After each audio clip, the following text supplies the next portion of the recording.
परम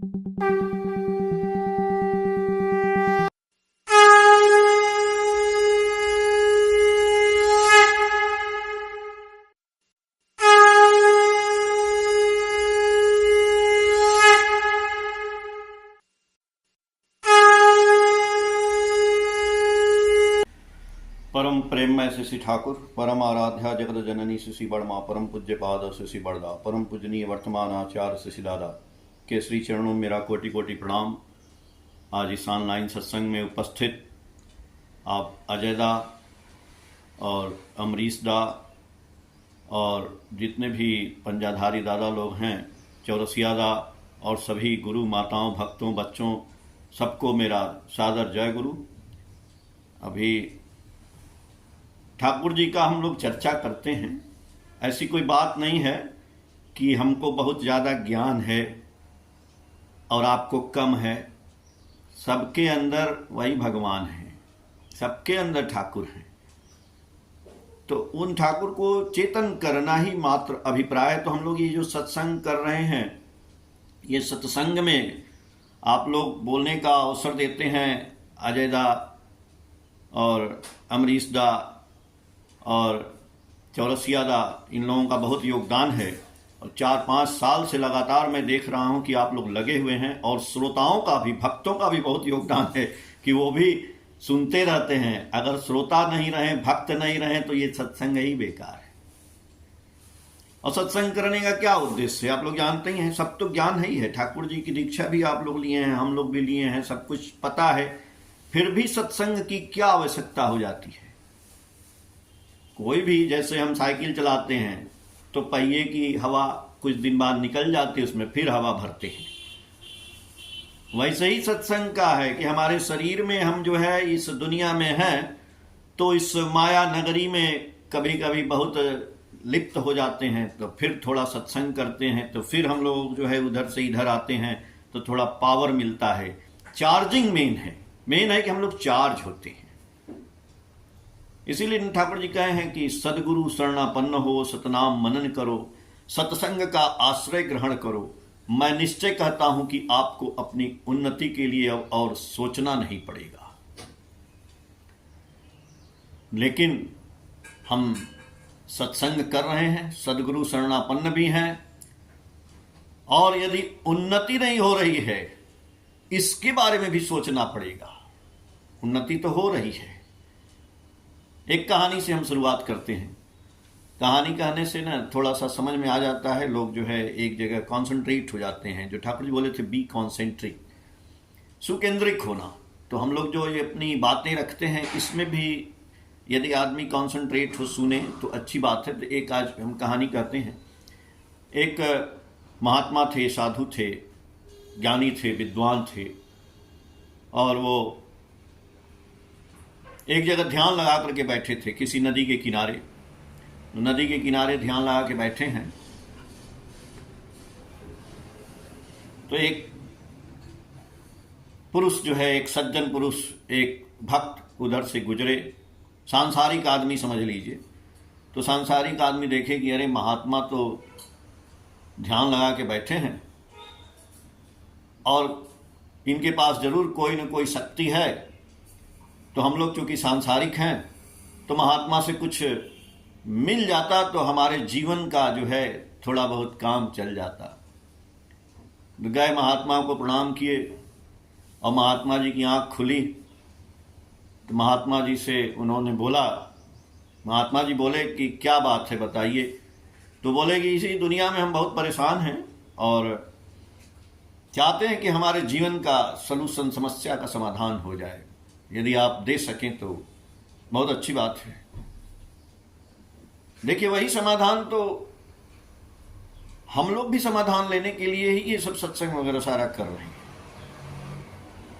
तो महात्मा ने कहा, कुछ नहीं। अपने पास बालू में जहां बैठे थे, वहीं पे जमीन में से एक गड्ढा किए और एक पत्थर निकाले और उनको दे दिए। जो अभी अजय दा ने बोला ना कि पारस पत्थर मिल जाए तो यदि लोहा को छू दें तो सोना हो जाए। तो वो पत्थर दे दिए उनको। पत्थर देने के बाद बोले कि ये पत्थर ले जाइए और आप जो चाहोगे वही मिल जाएगा। बहुत खुश हुए वो, और पत्थर ले लिए, पत्थर ले करके चल दिए, और बहुत खुश थे कि अब तो इससे सारा कुछ मामला सॉल्व हो जाएगा। लेकिन देखिए, हमारे अंदर ना दिमाग में विचार आते रहते हैं, और विचारों से ही हम जो है सुखी होते हैं, और विचारों से ही दुखी होते हैं। उनके मन में एक विचार आया कि अरे ये पत्थर यदि हमारी सारी मनोकामना पूर्ण कर देगा, तो यानी इससे भी बड़ी कोई चीज वो साधु के पास है जो इसको एकदम से निकृष्ट समझता है इस पत्थर को, और हमको दे दिया। यानी इससे जो अच्छी चीज है वो तो उसके पास है, वो चीज चाहिए हमको। अब देखिए, वहीं से उनका दिमाग घुमा, फिर वापस आते हैं, फिर महात्मा जी से के पास बैठते हैं। महात्मा जी बोले, अब क्या रह गया? बोले, अब ये रह गया बाबा कि हमारे मन में विचार आया कि आप ये पत्थर हमको दिए कि इससे सारी मनोकामना पूर्ण हो जाएगी, लेकिन आपके पास इससे भी बड़ा कोई चीज रहस्य है कि आप इस पत्थर को तुच्छ समझते हैं। बाबा ने बोला, हाँ वो तो है। अब वही पावर, वही चीज हम लोगों को ठाकुर दिए हैं। अब वही साधु ठाकुर हैं, लेकिन हम लोग ठाकुर जी के पास आते हैं, सब मनुष्य आता है, बहुत से लोग आते हैं ज्ञान प्राप्त करने के लिए, बहुत से लोग आते हैं ध्यान प्राप्त करने के लिए, बहुत से लोग आते हैं अर्थ के लिए, मान के लिए, यश के लिए, रुपए के लिए, पैसे के लिए, सब कुछ लेने के लिए आते हैं। लेकिन बहुत कम लोग आते हैं कि ठाकुर को हम पा जाएं, ठाकुर ही मेरे अंदर समाहित हो जाए, यानी मेरे अंदर ठाकुरत्व जागृत हो जाए। और ऐसी बात नहीं है, ठाकुर जी क्या बोले, इष्ट से चेतन होता व्यक्तित्व, मंत्र से चेतन होता मन, इष्टवृत्ति से चेतन होती दीक्षा, और सेवा से चेतन होता धन। केवल मात्र ये चेतन करने की बात है। आप लोग हमारी बातें सुन रहे हैं, हम लोग सत्संग कर रहे हैं, मैंने बोला ना, वही साइकिल में हवा भरने का काम। बस आपको फील करना है कि आपके अंदर ये जो शरीर है ना, ये शरीर किसका है? आपका है। तो आप कौन है? आप इसके अंदर जो हैं वो अलग हैं, ये शरीर अलग है। ठाकुर जी बोले ये यंत्र है और आप यंत्री हैं, इस शरीर को चलाने वाले आप हैं। तो इस शरीर में जो शक्ति है इसका प्रयोग आपको करना है, यानी अच्छा ड्राइवर बनना है, अच्छा चालक बनना है। तो अच्छा चालक क्या करेगा? मेरे एक मित्र हैं, तो एक दिन मेरे साथ खड़े थे, एक स्वामी विवेकानंद का कैप्शन लिखा हुआ था कि all the power with in you can do anything. सारी शक्ति आपके अंदर है, आप चाहें तो कुछ भी कर सकते हैं। हमने कहा कि देखिए ना कितना सुंदर चीज लिखा है। उन्होंने झट कहा, वो दीक्षा नहीं लिए हैं, बोले कि ऐसे ही लिखा रहता है हर जगह, ये तो सब पढ़ता है, इसका क्या मतलब है, इसको कोई फर्क थोड़ी पड़ता है। अब बताइए, तो मैं ड्राइवर की बात कर रहा था, तो जो ड्राइवर गाड़ी चला रहा है, सड़क पे बहुत चीज लिखा रहता है कि रेड लाइट जल गया, आपको रुकना है, तो संदेश पढ़ के रुकता है। ड्राइवर को बहुत आदेश है, सीट बेल्ट चलाओ, लगाओ, गाड़ी कितने स्पीड से चलानी है वो भी लिखा रहता है कि यहाँ 40 के स्पीड से, यहाँ 80 के स्पीड से, यहाँ स्पीड ब्रेकर है। वो पढ़ता है ना, अब पढ़ के फिर वो एक्शन में आता है और काम करता है और अच्छी तरह से सेव होकर के अपने घर जाता है। वैसे ही दुनिया में ये जितने हमारे धर्म बने, ग्रंथ बने, किताबें बनी, पुराण बने, वेद पढ़े, ठाकुर जी का सत्तानुसरण बना, कितना ठाकुर जी ने वाणियां दी, ठाकुर जी से बातें हुई, वो वार्तालाप बने, पुण्य पोथी बनी। ये सारे कुछ को हम यदि समझ लें कि ये सब बेकार हैं, निरर्थक हैं, नहीं, कोई भी चीज निरर्थक नहीं है। इसीलिए सोचना ये है सबसे पहले कि आपके अंदर, हमारे अंदर, जो मैं इस शरीर की बात कर रहा हूं, आपके अंदर बहुत शक्ति भरी पड़ी है। ये शक्ति का भंडार है और इस शक्ति को चेतन करना है, इस शक्ति को यूज करना है, डरना नहीं है। होता क्या है कि हम यूज नहीं करते, हम डर जाते हैं। किसी से बात करने में डरते हैं, किसी को अपनी बातें सामने रखने से डरते हैं। क्यों डरते हैं? क्योंकि वो बहुत बड़े पोस्ट पे है। वो पोस्ट पे नहीं, उसका शरीर पोस्ट पे है। वो तो जैसे आप हो वैसे वो भी है। और आप देखिए, यदि आपको सीधे बड़े ऑफिसर के पास चले जाएंगे तो काम हो जाएगा, और छोटे के पास चले जाएंगे तो आपका काम नहीं होगा, क्योंकि वो इधर से उधर, उधर से उधर, उधर से उधर, और आपका काम बेकार हो जाएगा। अगर आप सीधे कलेक्टर के पास चले जाएंगे तो आपका काम हो जाएगा, लेकिन आप उसके पहले वालों के पास जाएंगे, आपका काम नहीं होगा। तो हम क्यों नहीं सीधे जाते हैं? इसलिए कि हम डरते हैं। आप आईजी के पास चले जाइए, काम हो जाएगा, लेकिन आप एक थानेदार के पास चले जाएंगे, काम नहीं होगा। हमारे में हिम्मत नहीं है, हम आईजी के पास नहीं जा सकते हैं। क्यों नहीं जा सकते हैं भाई? यही जाने के लिए हमें गुरु को धारण करना है, यही जाने के लिए हमको जो है ठाकुर जी को लेके चलना है, और ये फील करना है। फील नहीं कर रहे हैं ना, हम ठाकुर जी का नाम लिए हैं। सवेरे ही हम लोग प्रार्थना किए हैं कि राधा स्वामी नाम जो गावे सोई तरे, अकल कलेश सब नाश, सुख पावे सब दुख हरे।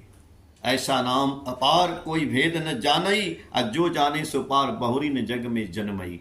तो ये जो राधा स्वामी नाम जो गावे, तो रोज प्रार्थना में कहते हैं, तो कब समझेंगे? दिमाग में कब समझेंगे इसको?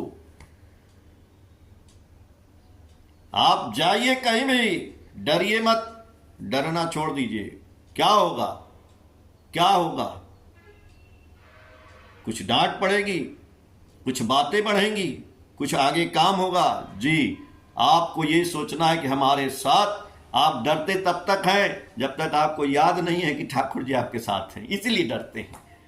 और जिस समय आपको याद रहेगा कि नहीं, ठाकुर के साथ मैं हूं, उनसे बड़ा कौन है? उनसे बड़ा कलेक्टर कौन है? उनसे बड़ा आईजी कौन है? उनसे बड़ा नेता कौन है? उनसे बड़ा प्रधानमंत्री कौन है? आप पीएम से भी बात कर सकते हैं, लेकिन आपको फील करना पड़ेगा।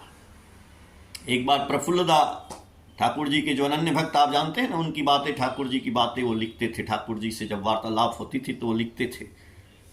ठाकुर जी से बोलते हैं, ठाकुर बांग्ला में बोलते हैं, आमी एकला एकला थाकते भालो लागे ना। ठाकुर जी बोले, अब इसका हिंदी बता दें, कि मैं जब अकेले रहता हूं ना ठाकुर, अच्छा नहीं लगता है। आप लोग भी सोचिए, इस सत्संग हो जाएगा, चले जाएंगे, आप अकेले घर में चले जाएंगे, अकेले घूम रहे हैं, अकेले रह रहे हैं, अकेले, अच्छा नहीं लग रहा है। ठाकुर जी बोलते क्या है उनसे? बहुत बड़ी बात है, सुन लीजिए। ठाकुर जी बोलते हैं, तुम एकला एकला थाकते कखनु, आमी प्रत्येक क्षण तुम्हारा संग अच्छे। तुम अकेले कब रहते हो? हम तो प्रत्येक क्षण, हर क्षण तुम्हारे साथ रहते हैं। आयटाई फील कर ले मने बोल पावी, आयटाई हलो जजन।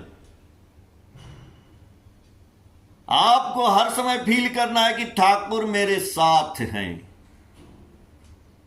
जब ये फील हो जाएगा ना, तो आपके मन में बल आ जाएगा, आपके मन में शक्ति आ जाएगा, आप शक्ति के तनय हो जाएंगे। शक्ति का तनय है मतलब चेतन हो जाएंगे। You are the powerful man. आपका वो जो बोले ना कि गाड़ी में पावर आ जाएगा। कितना पावर का क्या इंजन होता है वो हमको उतना ज्ञान नहीं है, लेकिन होता है ना कि 700 इतना सीसी का इंजन, वो आप हैं। तो ये गाड़ी आपकी है, चला आप रहे हैं, फिर दूसरे से क्यों भाई? दूसरा आप धीरे धीरे चलाओगे, बगल वाली गाड़ी तो स्पीड में जा रही है, चली जाएगी। ज्यादा सोचोगे टक्कर भी मार देगी। तो ये सूचना है, मालिक मेरे साथ हैं, ठाकुर मेरे साथ हैं। आदमी इसलिए नहीं सोचता है कि ठाकुर मेरे साथ हैं, वो आदमी सोचेगा। सोचे बोले करे नहीं, उसकी आशा फले नहीं। वो आदमी न सोचेगा जो ठाकुर जी की बात करता है, वही सोचेगा कि ठाकुर जी मेरे साथ हैं।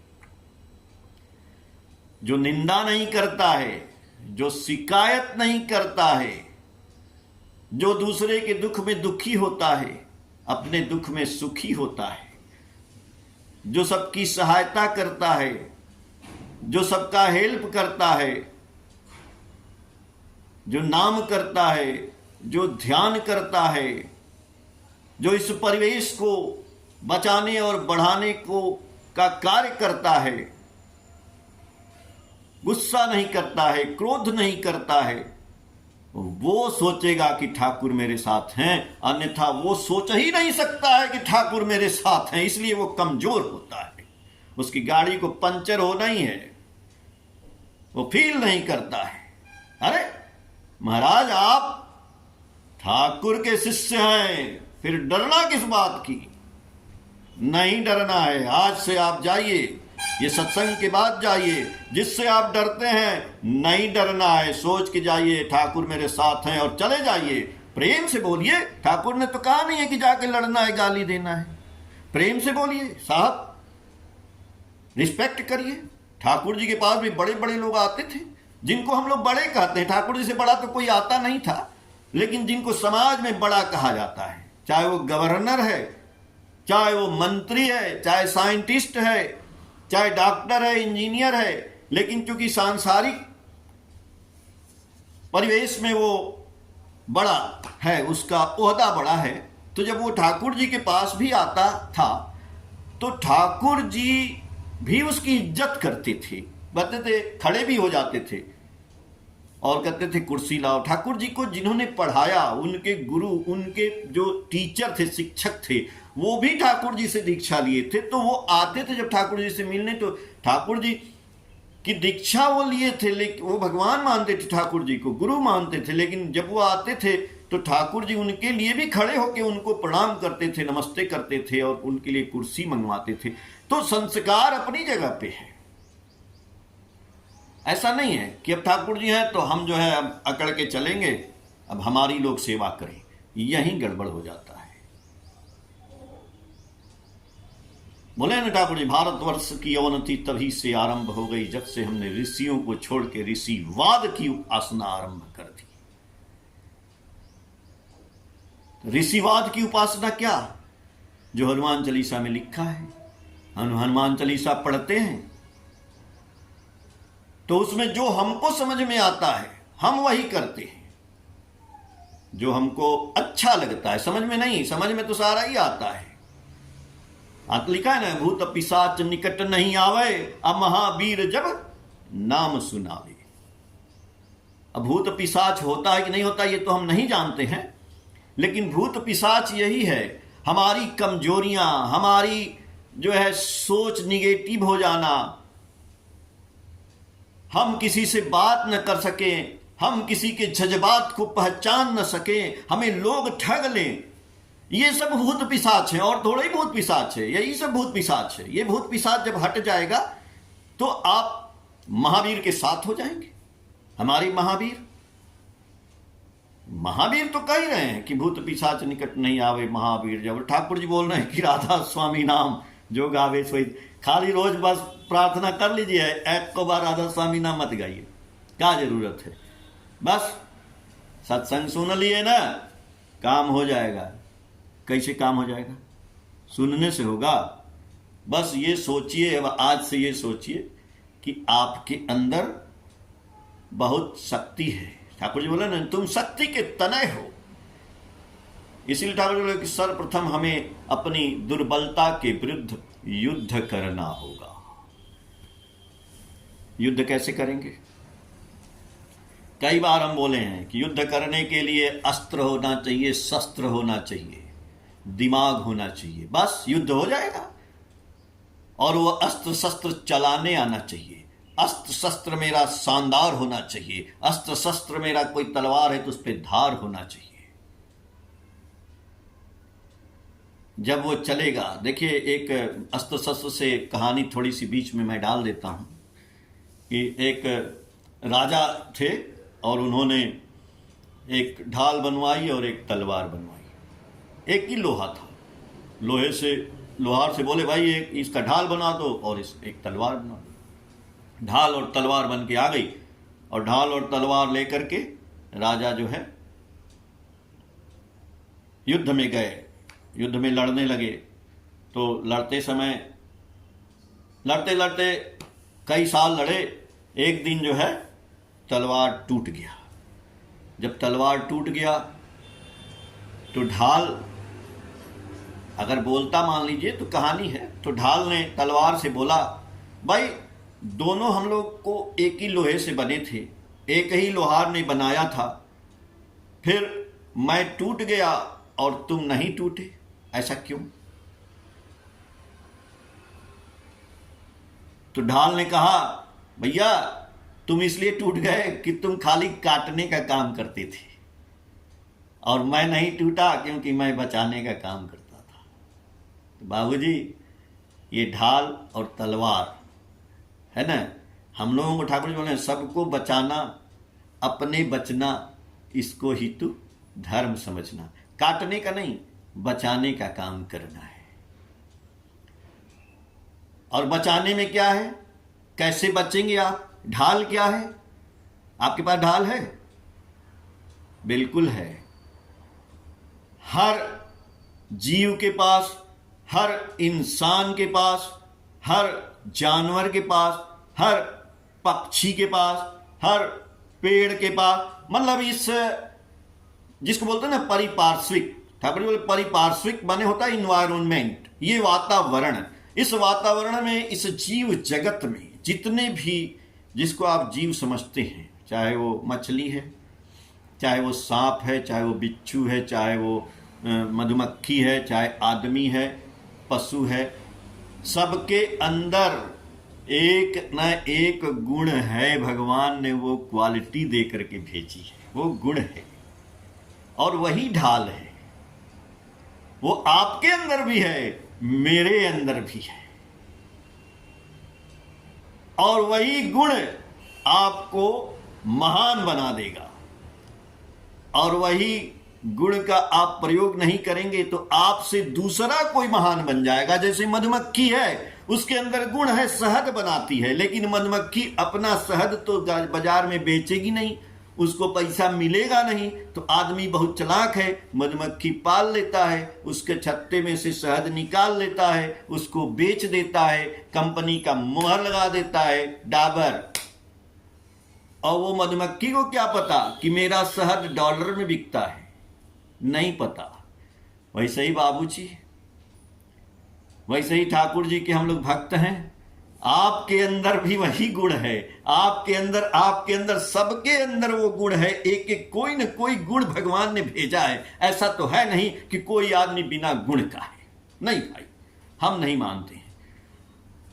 आप इसलिए दुखी होते हैं, हम इसलिए दुखी होते हैं कि जो अगला बहुत पैसा रुपया कमाया है, जो गाड़ी से चलता है, जिसका स्टेटस बड़ा है, जो एसी में रहता है, और उसी को हम लोग बड़ा समझते हैं। तो सोचते हैं कि यार उसी वाला काम को हम करते तो बहुत अच्छा हो जाता। तो हम अपना जो गुण है उसको छोड़ के दूसरे के गुण में जाते हैं। बस ऐसे ही 10, 20 साल, 25 साल, 50 साल का जीवन है, 80 साल का, बस दूसरे के गुण को देखते देखते मेरा जीवन का सत्यानाश। ये जन्म भी बेकार, अगला जन्म भी बेकार।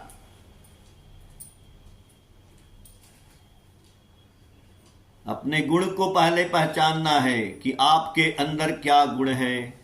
आपको बोलने की कला आती है, आपको गाने की कला आती है, आपको मृदंग बजाने का कला आता है, आपको ड्राइंग पेंटिंग बनाने की कला आती है, आपको रोटी बनाने की कला आती है, आपको खाना बनाने की कला आती है, आपको चाय बनाने आता है।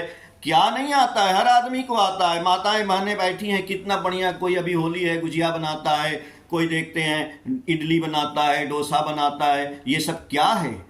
हम आज कहते हैं ना गवर्नमेंट से कि बहुत बेरोजगारी है। बेरोजगारी कुछ नहीं है।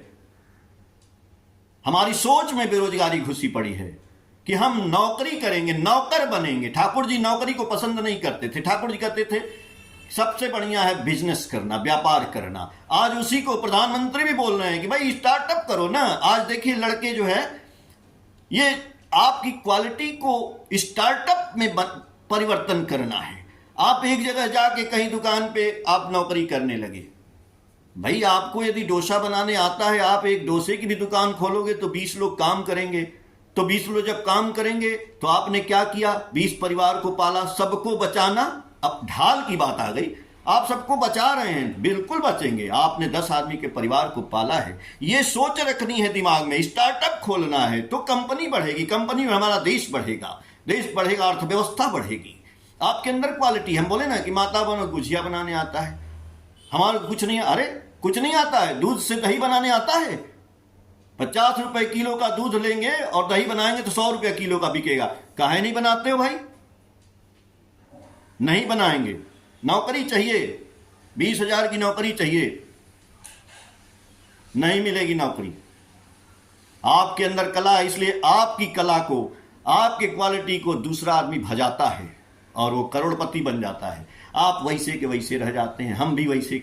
अरे ठीक है, आप देखिए मैं पेंटिंग बनाता हूँ, दादा से मेरी बात हुई थी। ये पीछे देखिए ठाकुर जी का एक फोटो लगा है, यहाँ पे दिखाई दे रहा है, ये फोटो है। देखिए यहाँ पे एक पीछे फोटो है ना, ये पेंटिंग मैंने बनाई है ठाकुर जी की। ये पूरी मैं आपको दिखाता हूँ। ऐसे देखिए ये फोटो दिखाई दे रही है। तो ये अब मान लीजिए हमारी पेंटिंग है और एक आदमी क्या करता है कि मेरी ही पेंटिंग हमसे ले गया खरीद करके और वो चीफ मिनिस्टर को गिफ्ट कर दिया, प्रधानमंत्री को गिफ्ट कर दिया। उसका काम हो गया। घुस नहीं दिया और घुस भी दे दिया, दोनों दे दिया, काम हो गया। हम नहीं कर सके, हिम्मत नहीं कर सके, हम नहीं जा सके, हम बनाते ही रहे।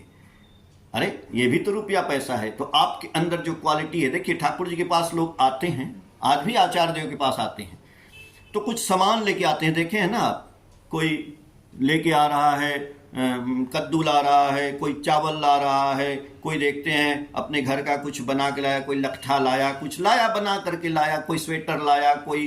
तो आपको भी अपनी क्वालिटी का वहां पर आप खरीद के ले जाते हैं। बिस्किट आप खरीद के ले जाते हैं, हॉर्लिक्स आप खरीद के ले जाते हैं गुरुजी के यहाँ। क्यों भाई?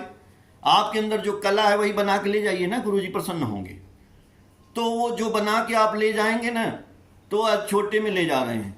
वही चीज को जब गुरुजी का आशीर्वाद होगा तो बड़ा हो जाएगा, तो वही आपका बिजनेस हो जाएगा, वही व्यापार हो जाएगा। तो आपकी चीज को दूसरा, आप दुकान पे ही मान लीजिए आप गुलदस्ता बनाते हैं, तो आपकी गुलदस्ता को दूसरा खरीद के ले जाता है और गिफ्ट देता है, उसका काम। आप किसी को गिफ्ट तो देते नहीं है।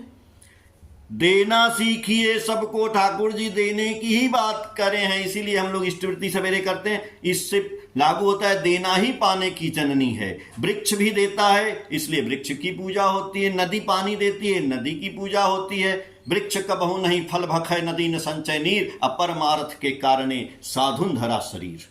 हर चीज देने की कला सीखिए। अपने माँ को दीजिए, अपने पिता को दीजिए, अपने भाई को दीजिए, अपने बंधु को दीजिए, और ये एक्सपेक्ट न रखिए कि हम दे रहे हैं तो उससे हमको कुछ मिलेगा। ऐसे आप देना शुरू करिए। फिर कहीं आपका कोई काम फंसा है, वहां जाइए, कुछ अपना बनाया हुआ चीज ले जाके उनको गिफ्ट करिए, हम आपसे मिलने आए हैं, आपको ये लाए हैं। फिर अपना काम बोलिए, देखिए। और ठाकुर जी को मन में हमेशा सोचिए कि ठाकुर जी हमारे साथ हैं, उनको लेके चलते रहिए और ठाकुर जी का निरंतर नाम करते रहिए। जो आप बोले हैं रोज प्रार्थना में कि राधा स्वामी नाम जो गावे सोई तरे, सांस सांस पे नाम ले, श्वास व्यर्थ न होए, ना जाने इस श्वास का आवन होए न होए। जय गुरु दादा। हम आशा करते हैं कि अब समय खत्म हो गया होगा आज का। तो बहुत बहुत धन्यवाद।